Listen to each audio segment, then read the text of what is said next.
Well, this is certainly a hot topic in the news right now. Listen to this. The World Health Organization reported very hot beverages may cause esophageal, am I saying that right? Esophageal cancer. Joining us right now to talk about this is one of the scientists who participated in this study. Please welcome Dr. Mariana Stern. Were you shocked, as we are, when the data finally came out? They made this connection? I wasn't shocked because we've known for a while that very hot beverages can increase the risk of cancer. I was a bit relieved that we were able to tease out the effect of coffee and mate, particularly mate because I'm from Argentina. And in South America, we are big mate drinkers. I drink it every morning.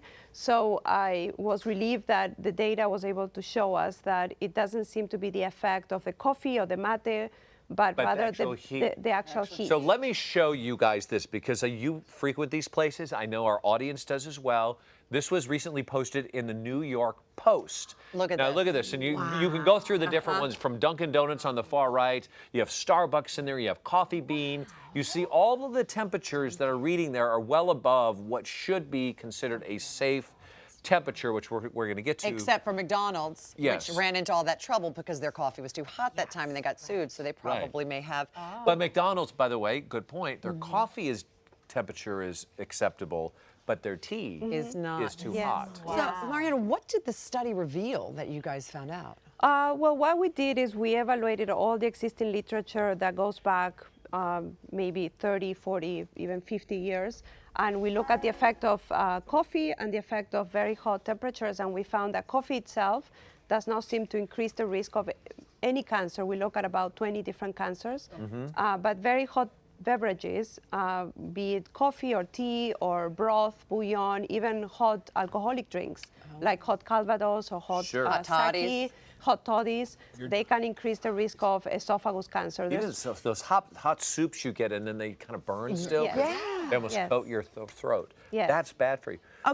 This is what I'm confused about. Okay, we saw this. This says they were way above. You say 149. 149 has been used. There's nothing magical about that number. It's just been used as the cutoff to define a hot drink from a very hot drink. Okay, so it should be 149 degrees. Which isn't that hot. However, here's what I'm saying. These are well above 149. However, even the ones, if I'm brewing it at home, the home brewers, on the box, it says it should be 190 or 200 degrees. Yes, to get, or it's a regular coffee, to get the best taste out of your coffee. So if they're saying 190 to 200, and you're saying if it's above 145, it's not, or 149, it's not good. How am I supposed to tell if I don't have a thermometer at home? What's 149 and what's 190? Yeah, it's a little tricky. I guess most brewers at home, they pour the coffee or the tea at that temperature because they expect that you are either going to add milk to it or you're going to wait a few minutes. Let it cool down. So, of course, ideally, you want to become acquainted with your own machine at home and see at what temperature it dispenses the coffee. If you have a thermometer that you use for cooking, you can use that.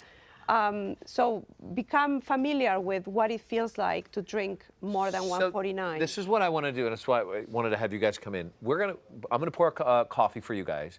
You'll taste it at whatever temperature it is, which is probably, and see if it's what you would normally, the normal temperature.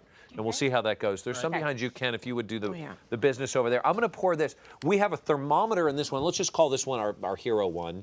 But I will fill this up and we'll see what the temperature is. Now this was made just with regular, coffee machine here, so you can see that climb. I'll give some for Debbie. Thank you. Okay, there's that. Okay, let's see, can you see that? There we go. Good, it's well over 140 and going up. Okay, so now, Kim and Sophie, Ken, whether you take it black or not or whatnot, just go ahead and taste it and see if it's way too hot, if it's about the normal temperature that you would drink coffee at. Okay. I drink my coffee black, so I don't put any, so I take it right out of the coffee maker like this, and this is the temperature I drink it at. This is normal for me. This is completely normal for me. Normal. And this is really cold for me. You're kidding. Is it really? Well, that one's down, though. That one's down a little bit. Yeah, this is normal for me, This is down a little bit. But see, what we're drinking now came out of this pot. What's that temperature read? It's above 140 for sure, but I think if it were up in the 190s, I would be concerned. You want this? I'm going to put it in here and see what is. So now let's try this. Let me just, one little ice cube. I like And you guys can drop one in to see, too. Let's bring this down a little bit. We'll watch that temperature drop. Ice cube, Kim? And then with an ice cube in it, let's taste. I'll put one in for you, Debbie. Okay. And we'll see what it tastes like, or the temperature tastes like, if that makes sense. At a lower temperature, this one's still dropping. It's going to get down there below. I still feel like this is fine. Okay. It's still hot. Is it still hot It's still enough? hot for me. So At this temperature, I would feel I would need to put it something heated Me back too. up. I Kim, like what you like- said was Yeah. really shocking to me. Not only does she have it hot, doctor, but then she puts it in the microwave to make it hotter. Yes. with the creamer in it. Oh, bad creamer. Which is fine, because that's the like a creamer double cools win. it down. what was this one now? I'm reading without my glasses, probably around 138. So this is acceptable, safe, right?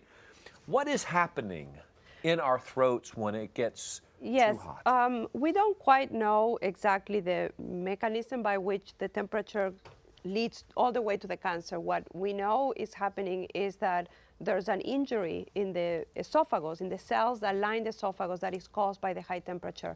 Now, whether the heat by itself can lead all the way to the cancer, or whether the heat works with other risk factors like smoking and alcohol, which are two of the main risk factors for esophagus cancer, that's the part that we still have to do more studies on. So it could be that people who smoke a lot or drink alcohol and don't eat a lot of fruits and vegetables, which is something that has been found to protect against cancer of the esophagus.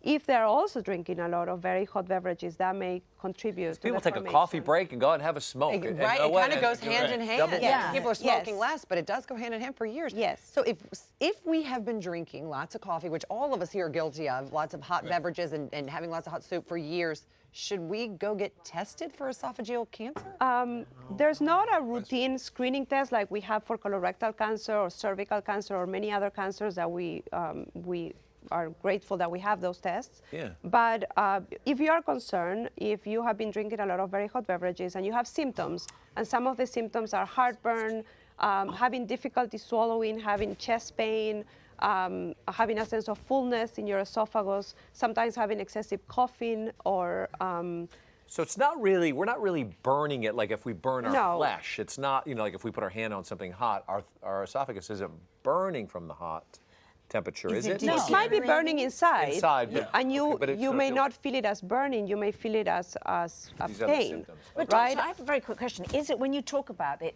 Would you feel it here, or would you feel No, it you feel like it here. So the here? esophagus starts about here and it goes 10 inches down all the way to your Oh, so stomach. it's okay. So The minute we start talking about Okay. this, Yes. I I know. know. It's not here, it's here. So Okay, this is your so- pharynx. So the esophagus goes all the way from here to here. So if you think about when you have heartburn, right? All of you probably have had heartburn at some Yeah, point. yeah. That's the feeling that you want to watch for. So when you're drinking something very hot, at some point you may feel like heartburn.